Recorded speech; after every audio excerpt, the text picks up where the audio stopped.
plenty there's fun. feedback. I like with dog us. house. Yeah. And then they People have like that. ice cream. So, Oh, ice cream.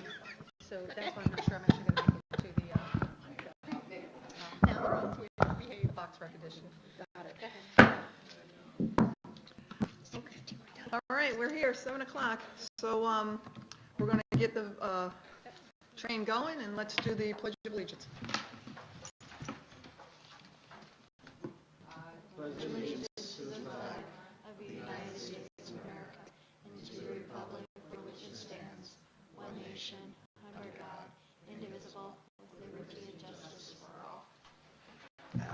Okay.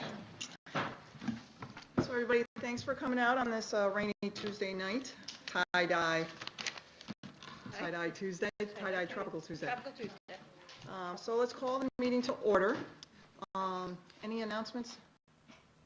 Dr. Robinson, do you have anything? Maybe we get down to superintendent's comments, I'll share. Okay. And just some one reminder is that Karen's Kids has their soiree at the Van Patten, or at the Eagle Crest on Saturday, the 29th this week. So it's not a golf outing, it's a silent auction with food. So, all right. We're good? All right. I'm going to adopt an agenda.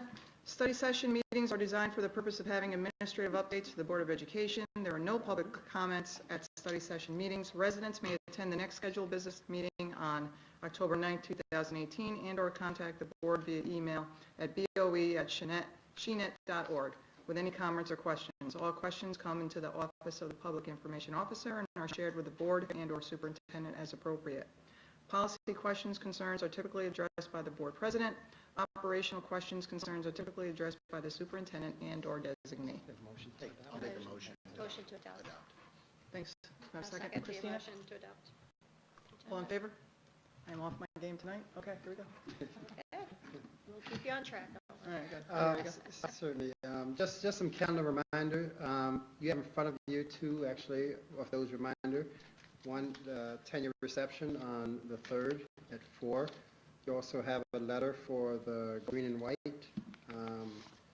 which is on the 10th at 6:30, but just some other things that's immediately this week. On Friday is the Spirit Rally at the high school football field, starting around 1:45-ish. We have, I mean, we have had people come. I'm just sharing. You don't have to. Okay. Yeah.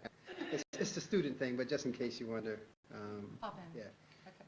The media box dedication prior to the football game on Friday, starting hopefully around 6 o'clock, should be shortly after 6. Freshman give back also on Friday. Board members have participated in this in the past at High School West at 3. So if you want to participate in that, certainly there's a lot of work to be done. Bring your yard gloves and shoes and plan to sweat a little bit. We have community conversation on the 6th. On the Saturday at 9:30, we'll be at Chango. And again, I'll send some of these dates in Friday bulletin as well. I mentioned the green and white on the 10th at 6:30. The 11th is going to be a busy night. The Hall of Fame is starting at 5:30 at Hilton Garden Inn. And the same night, we have the National High School National Honor Society at High School East, starting at 6:30. So some people will probably try to do both things, or some may choose to do. I'll be getting to the NHS hopefully right at 6:30, coming from the Hall of Fame, coming from the Double H myself. So I'll be 3 events back to back. But those are some things that's to come in the next week and a half here. So I'll put these in Friday bulletin again to mark the calendar, so you'll be aware of those things as you move forward. You can always check the district website calendar. It's the most up to date. I know we have the paper calendar, but the minute that's printed, that's already outdated. So the district website calendar is a great source for people to go and check to see what's happening. Want me to go into? Yep, go right ahead. Before I introduce the study session, just want to, I informed the board in writing tonight for the first time in 18 years being a superintendent. I have to leave a board meeting early. I have to pick up my little one in Albany.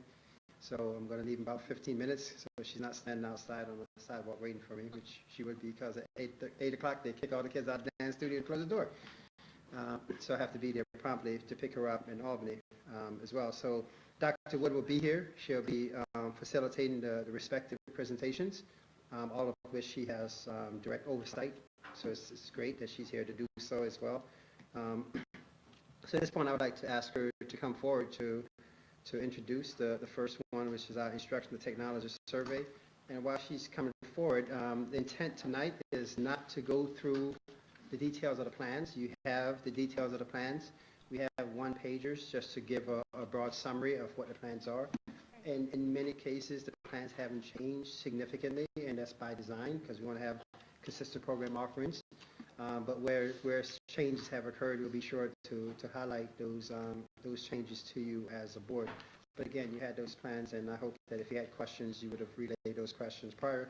And even after tonight, if you leave here tonight and you have some questions that you feel that you just for your own clarification, certainly do so. We'll be asking the board to adopt those plans tonight, so we can just have officially those plans on file. The one that has to be submitted and posted, particularly the technology plan, and that's a state regulation piece for all these plans we have adopted, so we have those plans officially on file. So at this point, I'll turn over to Dr. Wood to first presentation. Sure. The first is really an information item in that each year we ask, with the last 3 years, have conducted a nationally normed technology survey, which is the title of the survey is a clarity survey. That's really just the title the company has given the survey. And the really District Instructional Technology Integration Committee, our DITIC committee, is the one who has worked with our lead teachers for technology to issue this survey each year. We have sent it out to all stakeholders in the community, so it would be parents and students and teachers, and we get back kind of just enough results to meet what they would consider to be statistical significance. And then they kind of do whatever they do on the background to give us back just our Shen data, and they do it also relative to national norms. So you'll see that we have been increasing our overall district score for the past 3 years, which is good news. When you look at the 4 specific areas that are assessed, they break it down, the company itself breaks it down into classroom, and then access, and skills, and environment. And interestingly enough, one of the areas where we appear to score lower would be in the classroom area, and yet in that area we are still, in terms of our district totality, higher than national norms.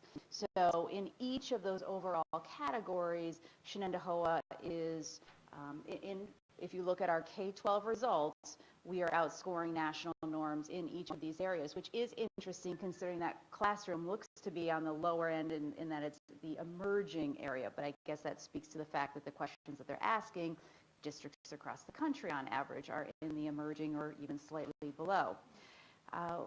We find some interesting findings as we administer this, and one in particular is that related to the 4 C's, which falls under classroom: creativity, critical thinking, communication, and collaboration. Students score their experiences quite a bit higher than teachers self-rate their own lessons. And it's almost by a shocking margin. The numbers off the top of my head is something like, I have the exact numbers. For example, 69% of students report that their teachers regularly ask them to collect and analyze data, but only 20% of teachers report actually asking students to do so, which is really interesting that it appears as though either students, have this very favorable sense of what's happening in the classroom, or teachers are just highly motivated and self-critical and always feel like they can be doing a better job. One thing I will note is we have been informed that the Clarity survey itself is going to be renormed this year, which makes sense because we have found that as much as we get good data from it, there are some things that make us scratch our head, such as in order to be scored anything higher than proficient in the area of professional learning, you must have 9 solid dedicated hours of professional development just on educational technology. And when you ask teachers that question, they have to keep in their mind, remembering their September to whenever we've asked them that, and if they've gotten it in bits and pieces, and you're just flipping through a survey, it's hard to remember if you've had that amount of totality of professional learning. So overall, we are pleased with our progress. I would say that we saw middle school increase 2 years ago when we brought one-to-one on board in grade 6, and then we saw it go up again last year when we were one-to-one in grade 7 and 8. And we anticipate seeing the high school go up this year with the one-to-one rollout at the high school as well. One other note I will say is in a couple of places when you really dig into the depths of the survey, you find that in some areas we took a slight dip, which was really fascinating because in some of the places where we took a slight dip, it would be like has access to devices. We had actually increased devices in those areas where we showed a slight dip last year.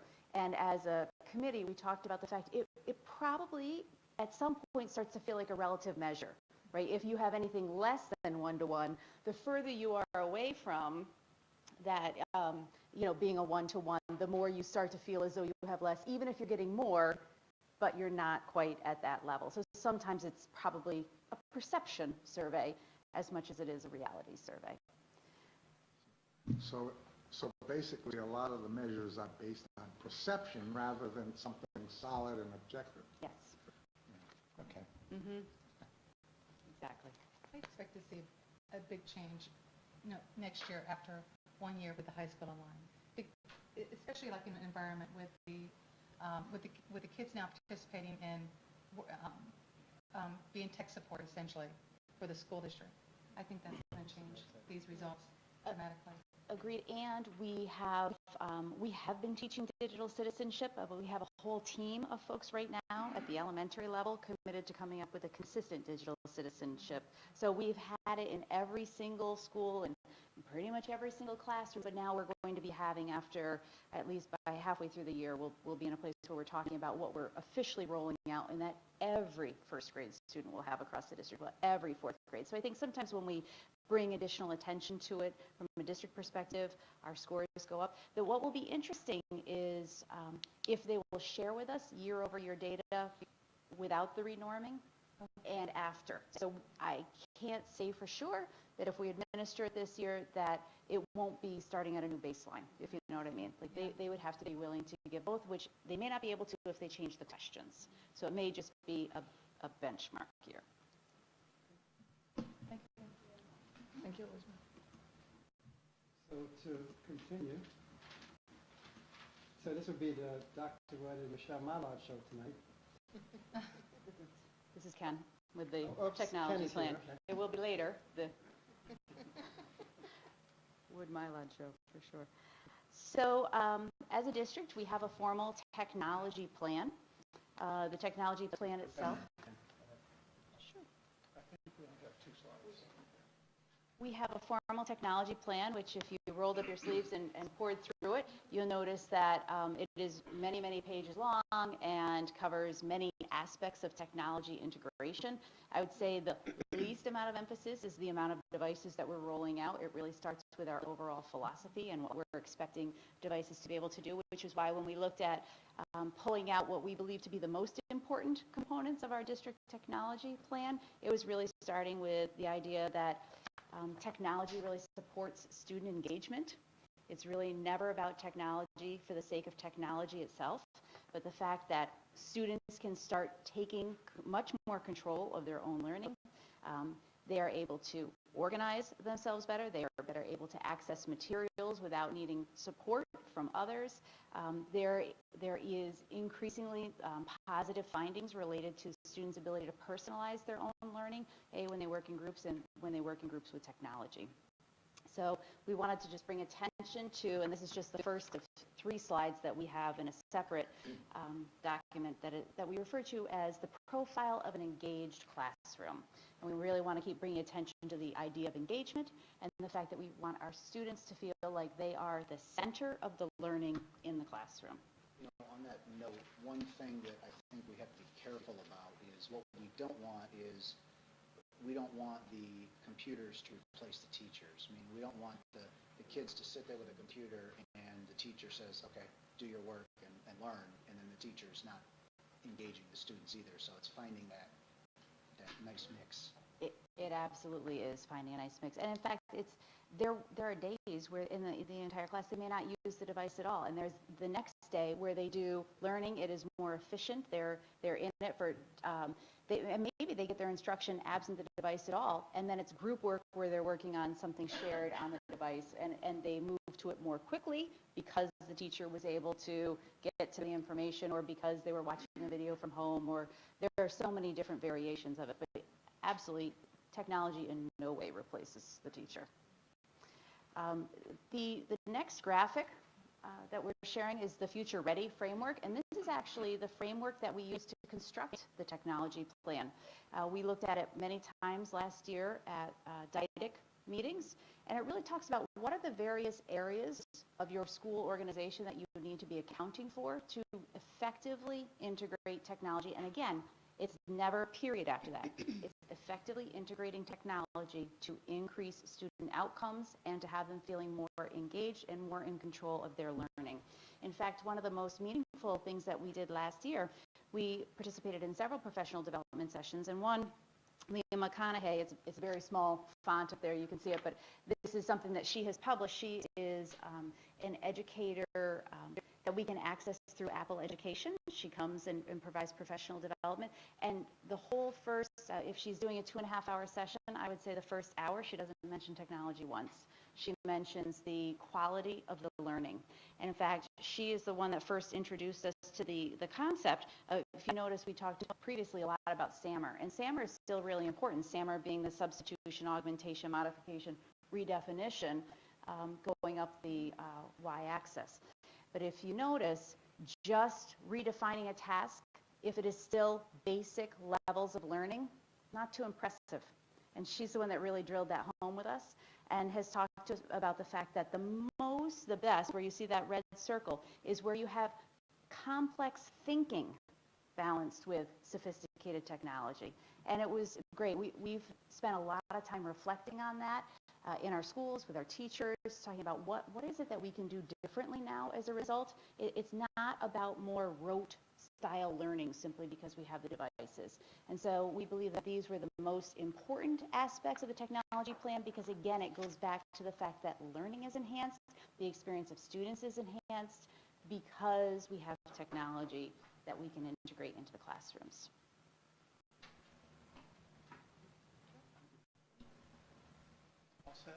I'll leave that to you. Ken, good job. Thank you. You're sweating now, aren't you?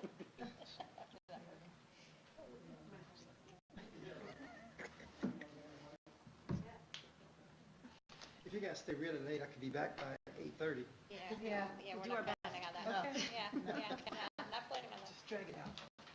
Thank you. Our next plan is the Shenendehowa Professional Development Plan, and Mrs. Bush and I both work on the professional development in the organization as a whole, along with Mrs. Anna Sugarman, who is with us this evening, waving from the back. So, Mrs. Bush. Yes, so it is a collaborative effort along with, as Dr. Wood said, Anna Sugarman and our other instructional technology coaches, our new elementary coach that we have. We also have included this year Jen Cornell out of the HR office for the support staff. So we've incorporated the PD for support staff in the professional development plan. The plan itself details all of the high quality professional development that we are providing for our learning community. Instructional support staff receives a minimum of 3 professional development days, and then the superintendent's conference days and other opportunities to collaborate on plans. Support staff, thank you to the board. We have a minimum of the 2 superintendent's conference days for support staff in professional development, and we also have online opportunities. And administrators have leadership academies and the summer retreats that we do. The second slide is just an overview. The plan is fairly detailed. These are the 4 goal areas that we are focused on this year as a district, and we align everything that we do in the professional development with those 4 goal areas. And from the graphic, and it may be difficult to read in the back, it just outlines some of the key components or the key areas that we've done. Thank you. Excellent. Questions related to our professional development, offerings, plans, overview? Great. Thank you. Great opportunities. Are you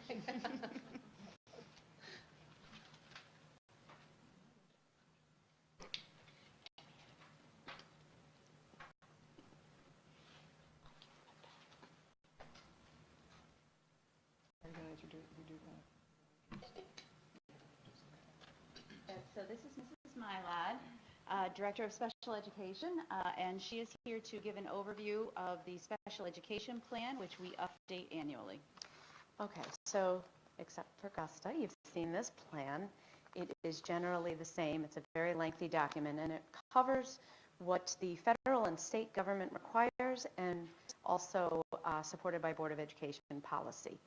The plan covers everything from how we attempt to prevent classification as a student with a disability, so our pre-referral interventions, and then goes on to explain all of the processes involved in evaluating students, how we program for them, how often we meet. As you know, special education is highly regulated, so we have a lot to pay attention to in special education. The continuum behind me is a visual representation of the supports and services we offer for students with disabilities. The column on the left is what I would consider in general our mainstream services. So students are provided these services either in addition to or within the general education setting. Under the umbrella, we have the variety of programs that we offer, and you can see with the arrows and the way it's lined up, it's a little bit more complex than just a linear depiction of what we offer. So I've included this year on the bottom, what are our expected outcomes for students as they move through the continuum. So you can see on the left side, moving across, our expectation is for students to earn a regular high school diploma. As we move into our more intense supported programs, such as Connections, functional skills development, those programs will, Connections hopefully will result in a regular high school diploma, and we are seeing success as we have carried that program into the high school. Functional skills, students in the functional skills program will exit high school with what's called a SAC, which is a Skills and Achievement Commencement Credential. So that is for students who take part in the New York State Alternate Assessment. And students in our MOVE program similarly take part in the New York State Alternate Assessment. So that is the goal for that group of students. So you can see as you go along the continuum how we move from that highest level to what is more appropriate for students based on their individual needs. In terms of changes this year, we have created a transitional skills development program, which is for students who used to be part of our Connections program.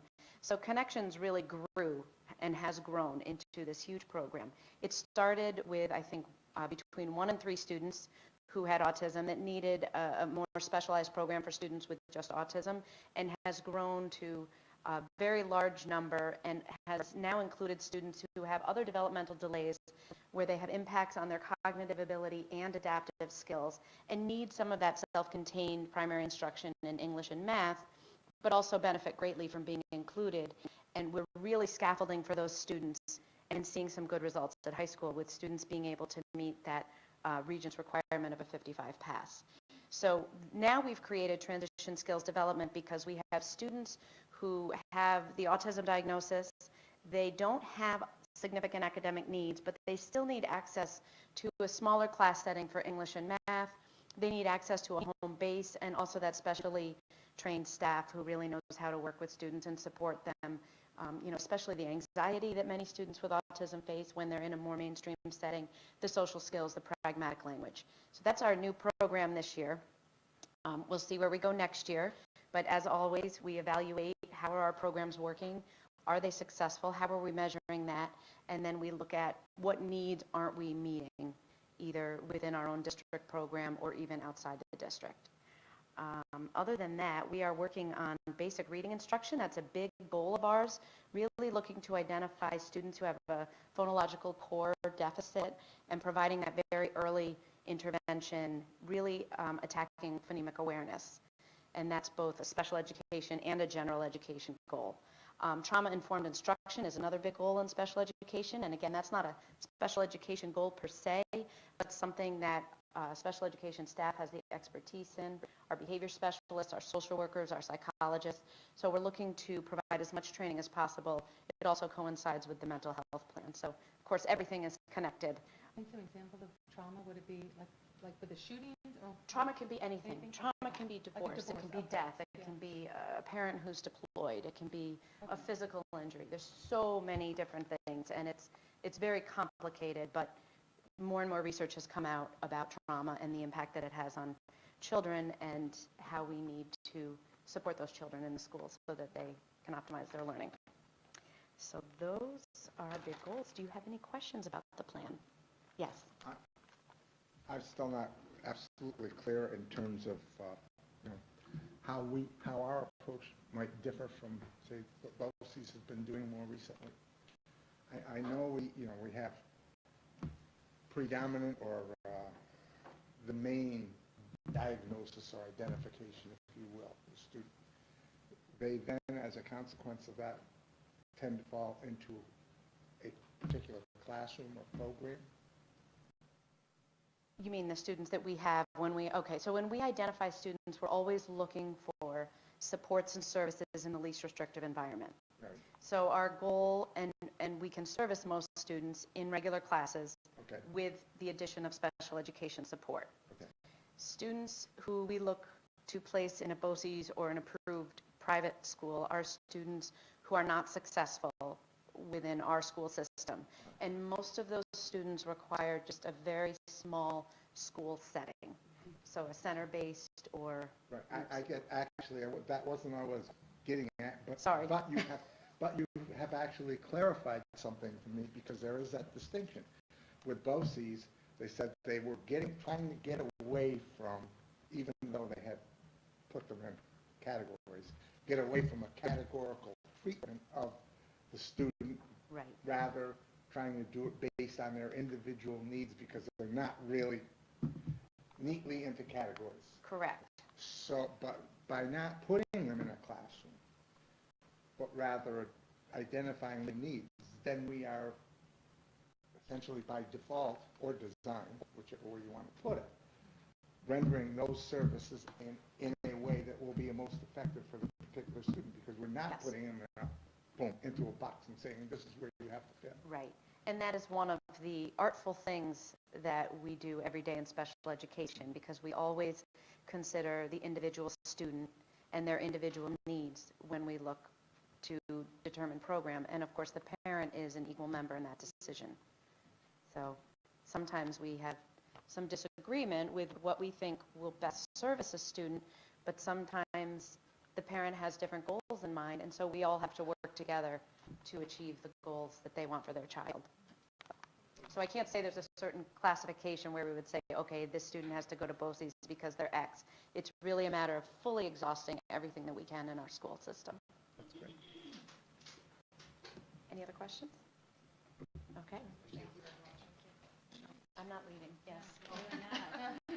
So the other plan that we are presenting to you this evening is our Student Support Services Plan, which outlines how we, what do we do when students demonstrate that they need something in addition to quality classroom Tier 1 instruction. And so it encompasses response to intervention, AIS services, ENL, so a lot of alphabet soup here. So response to intervention, you'll get more detail, but in terms of who is showing that they're performing a little bit below benchmark, and then what are some of the things that we can do to get the student up to benchmark.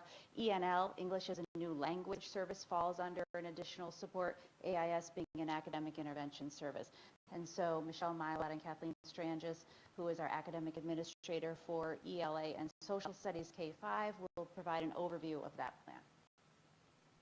So I will start because my section of the plan really deals with the how. How do we identify that a student requires additional support outside of the classroom? And that's what, as you know, we refer to as response to intervention. And that is a process that we go through to determine, is this student meeting grade level benchmarks? Are they attaining the skills that they need early on to be successful? And this is a plan that is generally similar year to year with little tweaks depending on what our goals are as a district. and if there are any changes in legislation. So this year, again, a big goal for us is to really look at those basic reading skills and make sure that we're identifying those very small deficits before they become larger reading problems. And that goes back to the phonological, phonemic awareness and the phonological core deficit. We're spending a lot of time on that, and we're also always looking to refine our progress monitoring tools and interventions for teachers, because that can become very complicated. And a continuing goal is to look at those tools, look at what we're doing to screen students and ensure that we're identifying them appropriately. So that is the how, and this of course is before special education, and then Kathleen will talk about then the what. So, good evening, everyone. I'll talk a little bit about the graphic and how it illustrates sort of a dynamic process. You know, many moving pieces, programs, needs, and sort of all surrounding very purposefully that Tier 1 core support, right, for all students. So tonight, my part, I would like to just stress the academic intervention, or AIS, is just one pathway within that response to intervention process. It's represented here with the different levels of tier support. You see here Tier 1, 2, and 3. Each one of those tiers offers a different service delivery model, some different programs, some different time with intervention specialists in that way. And all of the resources are monitored and discussed so at the district level and at the building level, and then certainly most importantly at the classroom level, where it has the availability to have an impact and instruction for that child. And in this way, we can ensure that service follows need. The conversation has become even more informed as we look see how have we grown in this process. It's become even more informed as we've become more data savvy, if you will. So we are more aware of the data that we're collecting. We're trying to be very mindful of not data duplicity, if you will, and being careful to understand what each piece assesses so that we can make a holistic and longitudinal view of a student. We have designed in collaboration with our elementary principals a quarterly transcript which provides outcome measures, and in collaboration it was decided this past year that we would always be looking at no less than 2 to 3 quarters at once, because it's not just important to look at a snapshot, but rather growth over time. From wherever I start, have I grown in that way? So building data teams, RTI teams, instructional school support teams, IST teams, CSC meetings, all consult with these various forms of the data transcript. And as well this year, we've decided after much conversation last year and looking at schedules and having one consistent AIS schedule template across all 8 buildings, so all our providers, you can see quickly the different models and always measure the effectiveness as we check in and see what's working and what's working well so that we can improve our system. The goal this year also to celebrate is, Michelle mentioned progress monitoring, and that's one thing that we've been talking about is we've gotten better with our data. Is there a way we can get even better, even drill down a little further in that way? And so we're taking on Ames Web as a software assessment tool in a very small structure this year, in the hope that we can learn some more discrete knowledge about possible skill deficits, and we all know the benefit of intervening as early as possible in that way. So that's our goal this year. Any questions? Want to make sure that you're following. I know we throw around jargon sometimes, but the idea of progress monitoring, when a student is performing, well, wherever they are, we really want to make sure that we are constantly taking a look for growth. Are they making progress? And sometimes you can tell just with casual interactions and going around circulating and checking homework. Sometimes you need a finer instrument, an instrument that's a little bit more specific and provides you with a little bit more quality feedback as a teacher to make sure that each child is growing in a certain way. And the more that students show that they are performing below benchmark, the more it's really on us to make sure that we're checking in with them frequently, because you want to try to do the catch-up, right? You at some point, like, you really have to be, every student in the class ideally is growing. So if students are performing below level, to get them back to where you want them to be to successfully meet high school graduation requirements, at some point they've got to accelerate their growth to try to be on par. And it's okay if they continue to go like this, that's good, that's still growth. But in the most ideal sense, you want to give students the opportunity, where possible, to close that gap. And so we talk a lot about gap closing, and our progress monitoring tools will help us. And as Kathleen said, we're starting to look at a new tool to help us with this, and we have some teachers who are very anxious to try it out and provide feedback, and then we'll be looking to roll out based on what we find in that small scale implementation. Any other questions? So tier 3 is the using the AIMS tool to monitor, or is that correct? Okay. So this year we are trying to take on Ames Web in a varied sampling, if you will. You may recall we had a little challenge around the computer-based testing last year, Yes. just a little challenge. So with great guidance, it was suggested, because this is a computer-based tool and it requires the integration of systems, let's start very small. Let's get pockets of random sampling, the lower grades, the middle grades, the upper elementary grades in that way, and see how we can put it to best use before we purchase or implement on a larger scale.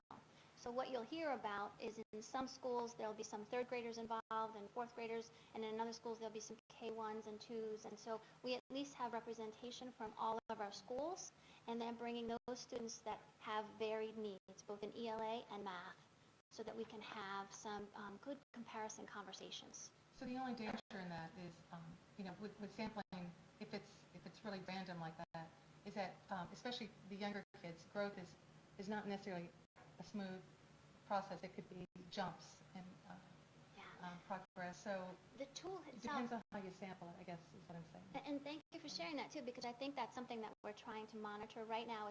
We're still working on the integration of the systems to allow the tool to be accessible to all.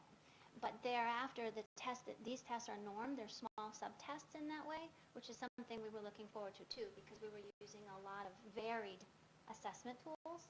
And so as we've become more data savvy, we've learned that these tools would allow some of our bias, or if you will, the subjectivity of some of the assessments we were using, and hopefully in that norming would take into account the kindergarten growth, or first grade growth is sometimes leaps and bounds versus where I start here is sometimes I can only expect to grow so much. So we're really working with the company and its standards to understand that trajectory. Yeah, so thank you. Any other questions? Dr. Wood, I do have one. I'm going to throw at you just because, and Ken, you don't need to come back up here, but I'm going back to the technology integration one, where I know this is a work in progress, and when Todd and I sat on DiTech, I know we brought up this too. Once we bring that one-on-one in, you're kind of hoping that the kid is not bringing those binders and they're not being dragged down. So I'm just getting some feedback from, some of the students that I'm bringing to school in the morning, or even my own daughter, that in 10th grade, they were told that they needed to go out and get binders. This is the first week, and I'm like, so I'm thinking it's a work in progress, right? We still have to work through some of those kinks. And is it the thought that at the end of the day, this is their binder, or is there, like you said, we can't have technology take over the classroom? So it is very much a work in progress. Some of us are natural overpackers, right? Like we carry big bags with us because we never know what we're going to need. I think that is somewhat the theory behind asking for a green 3-inch binder and a blue 3, and not changing our practice right when we get a device. I think teachers are feeling out the reliability of the network, which I'm very optimistic they will find to be extremely reliable. I think that they're wondering, are students going to bring in that device every day? And I think that they're going to be very pleasantly surprised that the student is no more likely, in fact, maybe even less likely to forget the device than they were the yellow 3-ring binder. We are growing into the practice, and I want to make sure that we're not under the assumption that we will ever go paper-free, because there are still very good reasons to sit in a group of 4 with a piece of paper. Yes, and yet I too see some students very laden with binders and Chromebooks balanced on top, and I would really like to see us moving toward some sort of consolidation of that over Can time. I just add to that? Because we talked about this, I think at the last study committee meeting, even about how much they use it, so that they're not going to a classroom and using it the entire 40 minutes. It might be 20 minutes and there's some discussion, there's some exercises, and it's supplementing the time. So it's not every, period they open it up and they're on their computer the entire time. And so that what I thought was helpful for me too, worrying about eye strain and other problems that come with relying solely on that tool for educating. But what I'm hearing is a good balance, right? Right. Yep. Right, Exactly. exactly. Right. Well, From the perspective of someone who is in the classroom and using the device, I don't use binders anymore. I use folders, and I bring the papers home and I put them in my binders at home because in school, high school East is giant, so it's really hard to run from classes. But I think that Ms. Hoffman is right, because what we tend to do with Chromebooks is we'll use it 5 minutes in the beginning. Teacher will definitely use Classroom a lot, and they'll put the homework on Classroom and they'll introduce it on Classroom, then we put it away, and there's a lot of still classroom instruction, the kind that I grew up with, writing on the chalkboard, or I guess the interactive whiteboard this time, and explaining things, and having the teacher actually teach the concept. So there's still there's still a balance in the use of the Chromebook. We tend to actually use it more to access materials rather than to learn a lesson, really. So. And you make a great point with folders being very useful, and also going home and organizing your materials, which is a great life skill. And the other thing, the more comfortable we become with using the other devices that we carry, such as if this is really important to us, taking a picture of it and uploading it into our Google Classroom. I mean, there are other things that we can do to help reduce the amount of paper, and it's also increased organizational ability when we do that. But it takes time. We have to grow into that and get comfortable with it, and as a community, support teachers as they move away from a strong desire for binders, much to Staples' chagrin. Gary? Relative to social, emotional, and behavioral services, I know there's a growing awareness of a need. There's something I read that they estimated 20% of the students or people, youngsters, would ultimately need some kind of psychological or emotional thing. I have no way of assessing whether that's a valid number or not. I know we recognize now more and more that we have a legitimate role in this if we're going to be effective in the classroom and help each student reach their potential. Do we have enough feedback at this point so that we have a handle on it and know where we have to go and what the scale of this thing might ultimately be? I think that's a great question, and I think it probably depends on who you ask as far as what would fall under what we would catch as into the catchment, right, of that 20% or 10% or 15%. We are working on it, we have traditionally been ahead of the curve, and I'm looking at Mrs. Carmen, who's done a lot of work on social emotional learning and student supports. And I'm actually really pleased that we have been ahead of the curve, because as it keeps coming toward us, we continue to need to press forward and looking at how is it that we are supporting students. I don't think we have a sense of what percent of students, because I think it depends on a lot of different perspectives and where they are in their trajectory. But we were at a conference, Dr. Robinson and I, yesterday and this morning, and the focus on supporting students through their entire careers, and also the concept of student safety, those were prominent themes. And the number one takeaway is having students feel connected to their learning environment. And so if you notice, if you bring it back to what we were talking about with the tier one, some of our tier one for social emotional learning is what you see in the profile of an engaged classroom, where students feel like they are the center of the learning.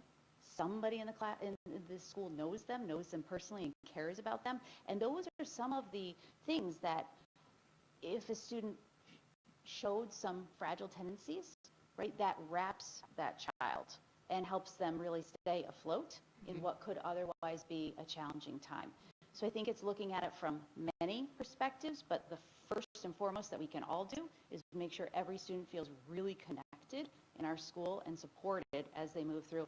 And then where that in and of itself isn't enough, making sure we're ready to kick in with additional services. And actually, we're at high school partnership team meeting, Gus and I, and just a story that they shared about this one student, that we were talking about a student that had anxiety disorder and was in a classroom where he had to present something, and he's like, I can't do this. He was so overwhelmed. But the teacher had the wherewithal, if you want to say, to talk to the student and say, okay, what's our end goal? Is that you're presenting something? It was a public speaking class, actually. So she says it's about presenting and sharing your perspective on things. So they found a way where they actually had him videotape at home, you know, where he could videotape how he was going to present. So there was just him and the camera. He doesn't have all these eyes on him where he's nervous and all that. And so then they were able to show the video in class. So he still did his presentation, but just to have the wherewithal and say, we can still come up with the goal. You're still engaged in this, and that child, you know, now is more comfortable and willing to really participate in maybe some adaptive ways. And right there was a great example that, you know, also teachers that are fully aware and knowing that we can be creative with the instructional aspect or how we go about it, as long as the whys and the, you know, end result is where we need to be with that student. So And teaching our kids to communicate and Yeah. what's going on with them. Right. So the teachers know how better to manage. Right, exactly. And advocate for themselves, not feeling penalized for that. Absolutely. And every child is in his or her own unique place, but the more we can support them at a very young age to learn, and as adults too, to fail forward. The fact that most things are not life or death, right? And that it's okay to have missteps, and that you grow and you actually become stronger and more resilient as a result. And the whole concept of those of us who are grittier and more resilient have what it takes to go the extra mile. And that's, you know, again, going back to, you want everybody to feel safe so that they're willing to go outside of what is considered exceptionally safe, particularly when it comes to taking risks academically in the classroom. And you know, sometimes you see a behavior, and that behavior is a result of trying to avoid doing something that's academically challenging. So how do you help create that safety so that students can show truly where they're at and then grow from there? Because the more resilient we can all become, the better we fare throughout life's ups and downs, which are inevitable. Thank you very much, Dr. Wood. Thank you. Okay, so turning to the action items. So like Dr. Robinson said, we're going to adopt these tonight, what we just heard. So the first one is the special education plan adoption. Can I have a motion? Todd first, Gusta second. All in favor? Any questions? Oops, sorry. Any comment? Okay, all in favor? All right, thank you. Second one, Student Services Plan, AIS RTL adoption. Christina first. Can I have a second? Naomi? Any questions or comments? All in favor? Third, Technology Integration Plan approval. Todd is first. Gusta is second. Any comments or concerns, questions? Not hearing none. Can I have all in favor? And Professional Development Plan approval. Christina is first. Gusta is second. Any questions? Thoughts? Okay, all in favor? And lastly, the staffing recommendations memo. Jill is going to do that. Thank you for having staff on this agenda. We are still hiring, which is wonderful. We had 2 probationary teachers that we're recommending tonight. John Mabey's physical education, he was part-time. We had a resignation. He is now going to be full-time at Shattuckon. And Christina Springer-Foglin is going to be FACS, or Home Economics, and she'll be at the middle school replacing Claudia Sayers, who is retiring in late October. We also had 1 retirement, Kavork Parsigian, and he's retiring as a bus driver after 14 years. That's great. Thanks, Jill. Can I have a motion? Naomi, second. Gusta, any questions? All in favor? Awesome. And I would be remiss not to say that Bob is missing tonight on work travel, so that's why Bob is not here, and I am taking it. So Dr. Robinson gave all the dates that are coming up, and this week is busy as well as we go into October. So with that, yep, Christina. Just for note, I won't be at the next board meeting. I will be out of town on Oh, okay, the wonderful. next one, yeah. Thank you. Yep. Okay, anything else before we adjourn? All right, Todd is in for adjournment, and can I have a second? Naomi? All of us. All in favor? There we go. Meeting's over. That's a record. Woo. Who did that?